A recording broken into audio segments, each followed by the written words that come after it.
vrlo rano sam morao da se navikavam na različite komentare. Svima nam je negde stalo šta drugi ljudi misle o nama, jer u odnosu na te povratne informacije koje dobijamo od drugih ljudi preispitujemo sopstvene vrednosti. Igrao sam ulogu gej dečka Lazara, a to je nažalost i dalje tabu tema u našem društvu, tako da sam iz prve ruke mogao da vidim celu tu lavinu negativnih komentara.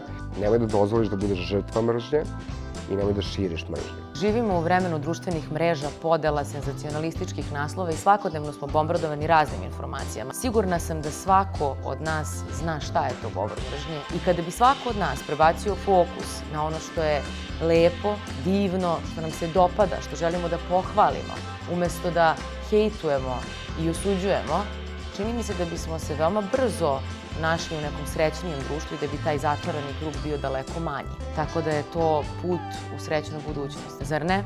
I zato blokiraj mržnju, podeli ljubav. Kada ste sigurni u sebe, jasno je da ne samo odajete utisak takve osobe, onako kako želite da budete i kako mislite da jeste, već vas i drugi tako vide. Ljubav prema drugima dolazi iz ljubavi prema sebi.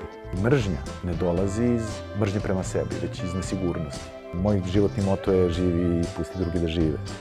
Blokiraj mržnju, podeli ljubav.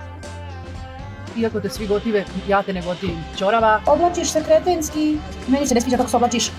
Htjela sam da vam kažem, baš kad ste na terasi, ja imam stav o vašoj terasi.